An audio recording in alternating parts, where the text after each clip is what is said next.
Honey, come downstairs. Your father's home. My mother's familiar voice echoed through the house, wrapping me in a strange sense of comfort. It felt like the warmth of a blanket on a cold night. Reflexively, I swung my legs over the side of the bed, but as my feet touched the floor, the chill of the wood sent a shock through me, like ice. Father? I blinked, questioning if I'd heard right. A quick glance at the clock and a pinch on my arm confirmed I was very much awake. My gaze drifted to the framed photo on my nightstand, my father, arms wrapped around my 10-year-old self, both of us grinning. The ache in my chest returned, a familiar pang that had never fully disappeared since we lost him. I shook my head, dismissing it as the misinterpretation of an exhausted mind, grasping for meaning in my mother's words. Taking a deep breath to steady my voice, I called back, "What, Mom?" My voice cracked, betraying me. "Your father's come home. Isn't it wonderful?" she replied, brimming with joy. My pulse quickened. Confusion quickly shifted to worry as I heard the excitement in her voice. I mentally ran through my contacts, recalling the family therapist's number.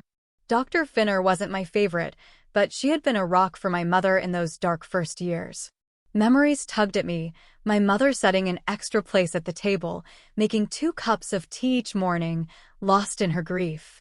I blinked back tears at the thought of her slipping back into that fog. I barely had time to brace myself before I heard her footsteps on the stairs, steady and eager. The door swung open, and the sheer joy in her eyes nearly shattered me. "Mom," I managed, my voice weak, barely above a whisper. "Dad's not here anymore, remember?" She gave me that familiar look, the one she used to give when I was a kid, convinced there were fairies in the backyard. It was pity mixed with tenderness, as if wanting to correct me without hurting my feelings. But I wasn't mistaken this time. I was the one holding the delicate truth, guiding it gently down to her. "Mom, he's not coming back. Dad's gone."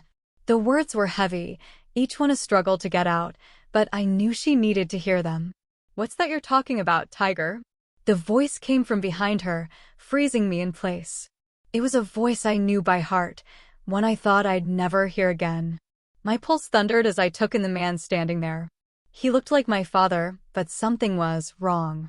His skin was too tight, his smile too wide, his eyes dark and hollow. I felt like reality was slipping through my fingers. The memory of that night, the call from the police, waiting outside the morgue as my mother identified the body, flashed through my mind. We buried him. I knew that, but here he was, standing in the doorway, a disturbing replica of the father I once knew. It's been 2 weeks since that moment. I wish I'd held on to the initial shock, even the fleeting joy. At first, I hardly left my room. Mom and this thing slipped seamlessly back into their old routines, as if nothing had changed. But he wasn't my father. He was always just a little too tall, his smile a fraction too broad. And he never blinked. I thought I was imagining it at first, until I saw him vanish when others visited. My uncle came by once, but he didn't see anything amiss.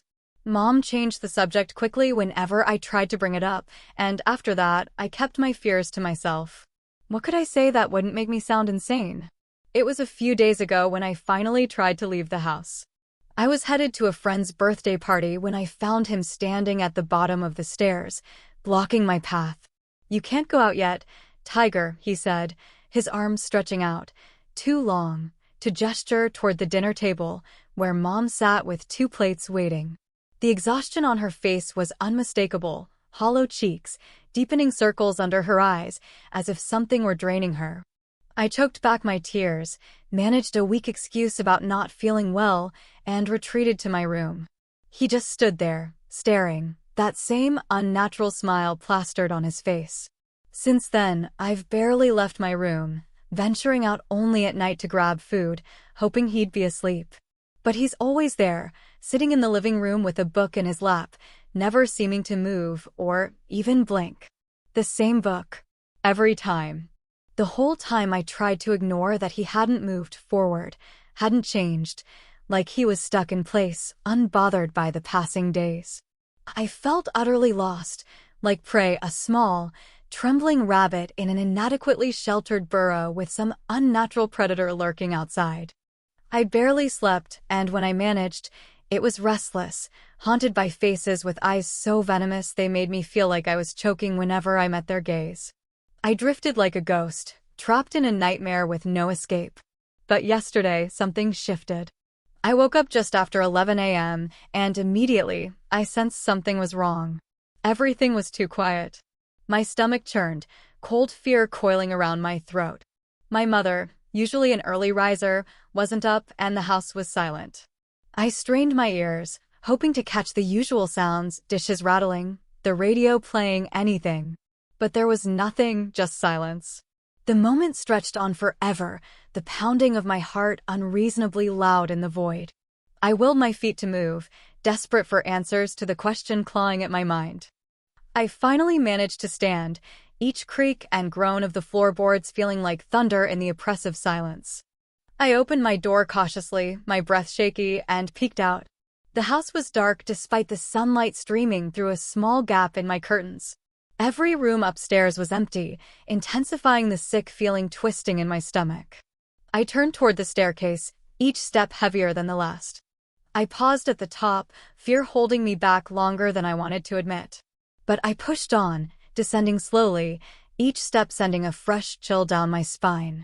When I reached the bottom, I felt trapped, like a bird slamming against the bars of its cage.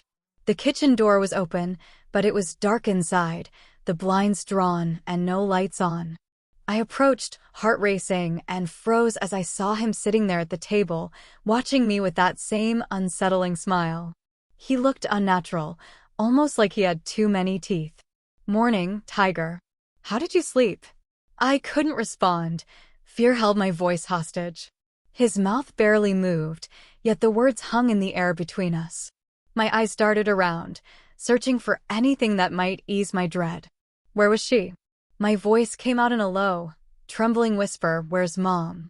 His gaze remained fixed, that grin never fading. "Morning, Tiger. How did you sleep?" Tears blurred my vision, the horror dawning on me as I backed out of the room. I couldn't shake the desperate question burning in my mind. Where was she? I stumbled down the hallway, searching frantically from room to room. She wasn't there, hadn't left the house in days, yet now she was gone. I needed her like a child, sobs echoing through the empty rooms. I was alone. There was no one to reassure me, no comfort in sight, just him, still sitting there at the table, unmoving. Panic surged within me, and I felt myself sinking, drowning. I had to get out. With one last glance at the stairs, I bolted, throwing myself down the hall, past the front door, and into the open air. I didn't stop, didn't plan. I just ran, not knowing where or for how long.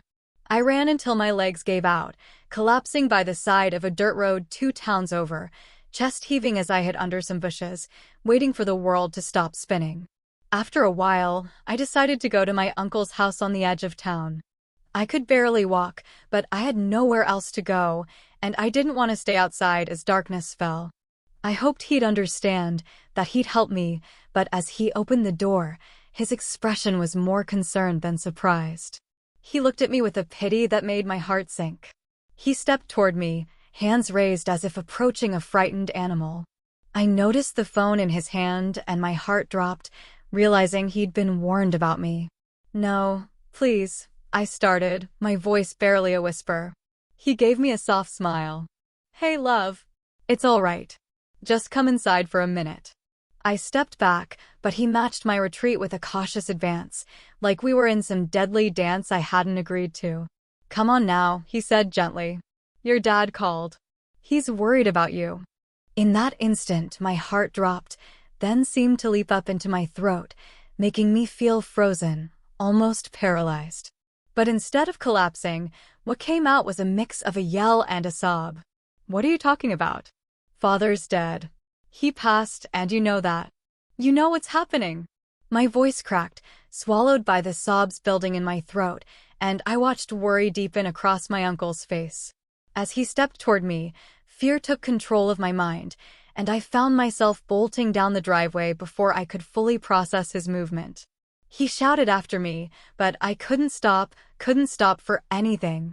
I spent most of that night alternating between running and walking, more exercise than I could remember ever doing. It's incredible how the raw fear of death can push your endurance, especially when it's brought on by something so unnatural, so fundamentally wrong. Hours passed, and eventually, I hid in a hollowed-out tree trunk deep in the woods, collapsing from exhaustion. I dozed off a few times, but every small sound jerked me awake, my muscles tensed and breathing far too fast. By morning, I stopped at a gas station for a couple of sandwiches and as much water as I thought I could afford. Thankfully, I had stuffed my coat pocket with some cash before I'd left my room the previous day, though it was a worryingly small amount.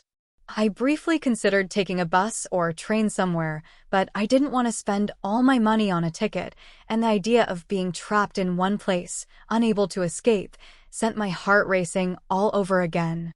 I've walked the entire day.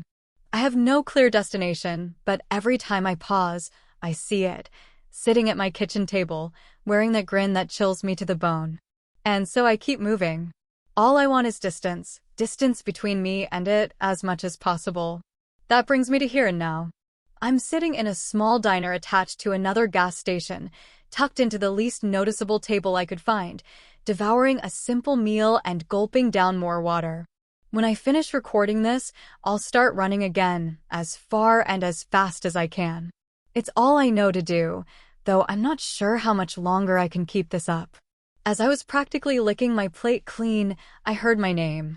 Every muscle in my body froze, and I looked around in terror, expecting to see that damned grin again. But no one had spoken. The voice came from the TV. Pure shock and terror gripped me as I saw a photo of myself on the screen. A figure claiming to be my father was speaking, begging the public to help bring his beloved daughter home. Standing beside him was my mother, or something trying to be her. Even through the low-quality image on the cheap TV screen, I could tell. Her limbs seemed slightly off, her movements too jerky and unnatural. Whatever it is, it has her too. I can't help but wonder if that's why my uncle seemed to ignore my father's death. Maybe now it has a new host, another life to consume. It's stronger somehow, and knowing that means I can't trust anyone. I'm writing this with the intent of sending it to everyone I know and posting it everywhere I can think of. I don't believe I stand much chance of escaping this, especially now that the police are searching for me. For those who know me and are reading this, if you take nothing else from this message, remember this: I won't be coming home. If I ever do, it won't be by choice, and if you see me again, it won't truly be me. For those reading this online, heed my warning. This thing can spread, though I don't know how or how quickly. It may already exist elsewhere, but if not, it will soon. Trust your instincts. If a loved one miraculously returns from the dead, look for signs that something is wrong. Look for eyes that are too wide, smiles with too many teeth. Because if your gut tells you it's not human, it's not.